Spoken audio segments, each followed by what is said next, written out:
This is my story about working with the Apollo project. As a young child, I was known as a mathematical genius. At the age of 7, I built a radio to listen to Sputnik. This is a story of intellect and passion. I worked at AC Electronics in Milwaukee, Wisconsin, right out of high school, 1969. In 1969, a group of astronauts changed the world. They rode the biggest rocket ever built to the moon. It was the culmination of more than 10 years of space pioneering, and the foundation for more than 4 decades of exploring worlds beyond our own. This is the story of our greatest adventure. Right, we have the crew crossing gantry, capsule ingress. Roger that.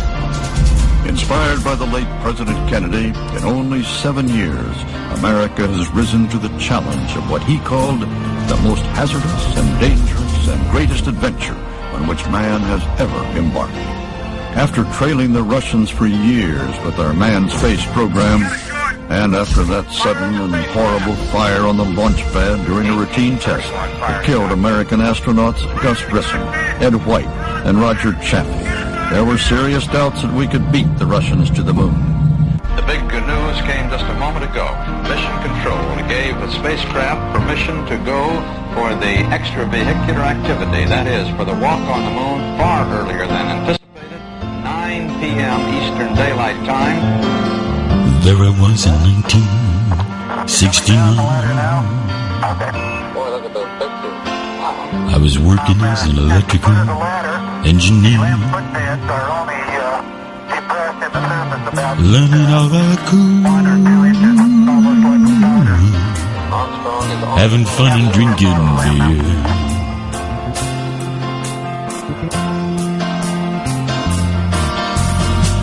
Well, I think I can solve any problem I can find. I use the focus and I use my mind. I relate to people and I must be kind. Oh yeah, yeah, I'm a rocket man, a rocket man.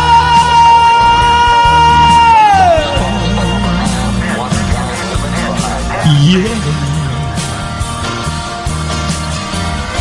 I watched in fascination Apollo 11 and 12. I watched the world get bored and dull. I saw the engineers leave me behind. I took up the slack and I used my mind. Yeah, I'm a rocket man. Yeah. I saw the awesome power of the rocket boost. We're go for launch. No, I felt a tingle in my spine. 12, 11. But I was just a small cog in a big machine. I sat ready for my time.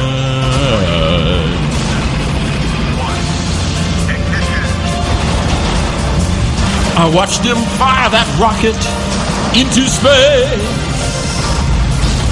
I knew I had some small pub in my heart.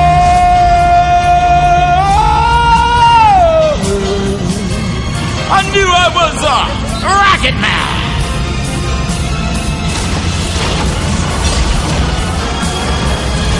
Well, I think I can solve any problem I can find. I use my focus and I use my mind. I can relate to people and be kind. Oh yeah, I'm a rocket man, rocket man, rocket man. Hey guys, you got it. But human error and a technical flaw, it's something none of us engineers ever saw. There was a little electrical spark, and it made the problem that hit to our hearts. Oh no!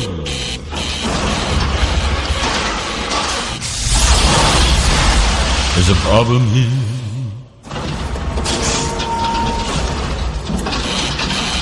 Hey, we've got a problem here. What did you do? Nothing. I stirred the tanks. Whoa. Hey.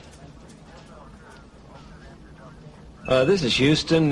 Say again, please. Houston, we have a problem. What have we got on the spacecraft that's good? I'll get back to you, Gene. We're not gonna have power much longer. The ship's bleeding to death.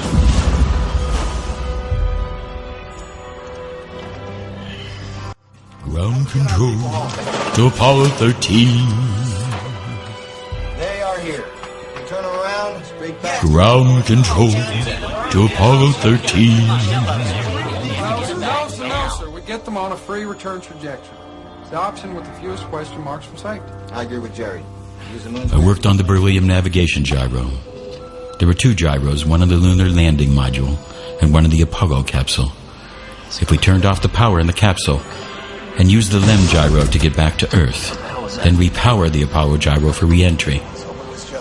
But someone would have to properly repower and reset the gimbal settings inside the gyro. And since I was the one that tested the error in both gyros, I was asked to help reset that gyro. Houston, we sure could use the re-entry procedure up here. After working for 40 hours, our boss chose the gyro settings. That's coming real soon, Aquarius. Houston, He chose my mathematics, and they were sent to Apollo 13 to repower the capsule and to reset the gyro. They jettisoned the lunar landing module, the Aquarius. She sure was a good ship. Were my calculations accurate? We thank you. Did I do right? Is this typhoon still present in the splashdown? Yeah. We got the parachute situation, the heat shield, the angular trajectory, and the typhoon. There's just so many variables. I'm a little I know lost. what the problems are, Henry.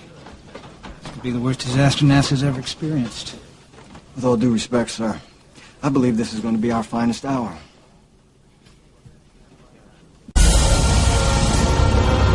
Ground control to Apollo 13. Ground control to Apollo 13. There are you sitting in a tin can, so far away. Did I miss the mark? Only time will tell.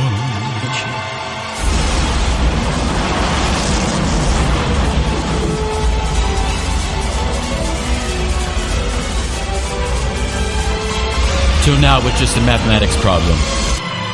And now I realize there were human lives. 3 men could die if the gyro settings were wrong. These were the longest minutes, seconds of my life. Ground control to Apollo 13. The world waited, and the world prayed. There are you sitting in a tin can, so far away. Planet Earth is here. 1 minute had passed.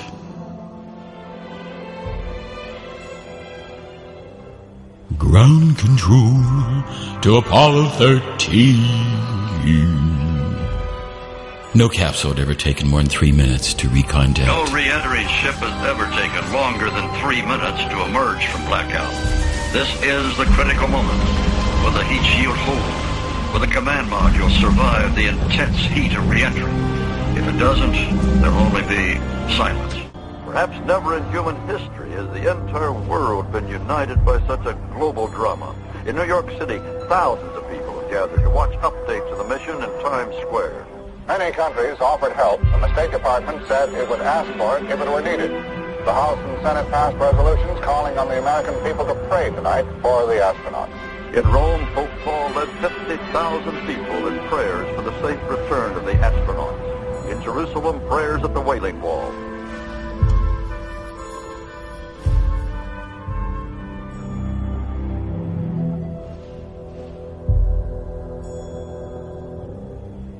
Ground control to Apollo 13. Ground control to Apollo 13. We await your signal. May your signal be clean. Ground control to Apollo 13.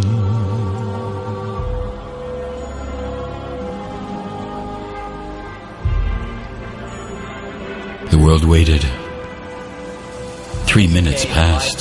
3 minutes, we are standing by for acquisition. Odyssey, Houston, do you read me? Odyssey, this is Houston, do you read? The expected time of reacquisition, the time when the astronauts were expected to come out of blackout, has come and gone. The seconds, like hours. They told us of gloom. The numbers must be wrong. I must have messed up the numbers. 3.5 minutes.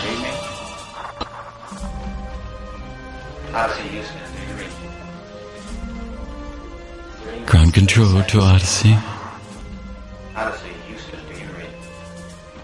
I must have made a mistake.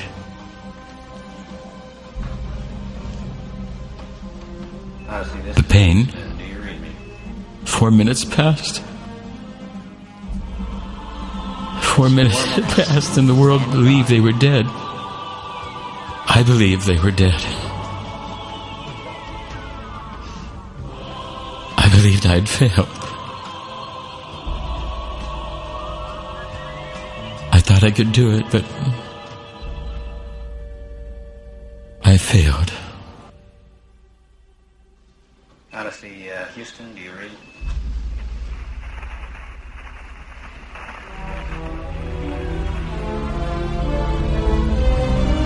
Hello, Houston. This is Odyssey. It's good to see you. They made it. My numbers were right.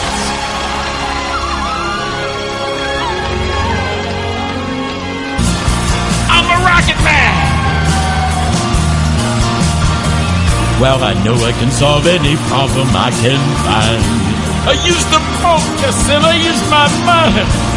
I can relate to people and be kind. Oh, I'm a rocket man.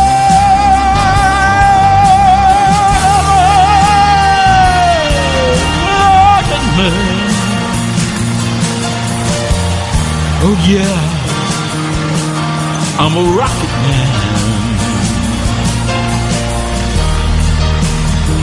I'm a rocket man. Yeah.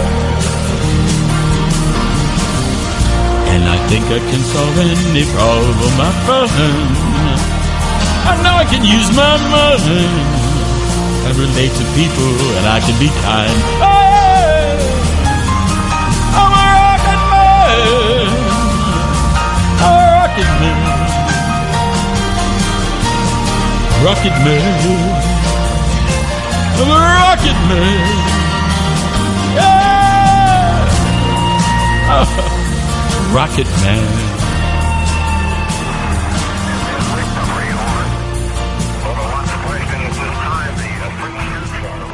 When we finally hit the water, then we knew that we were 100% safe. They landed right where they're supposed to land. It was awesome.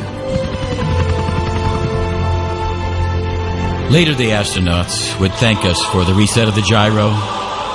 They made a pinpoint landing thanks to our targeting. And there was 15 minutes of oxygen left in that capsule. This is a story of intellect and passion. You can watch the movie I made to see more about this and the UFO aliens. Desiree Dubounet, thank you.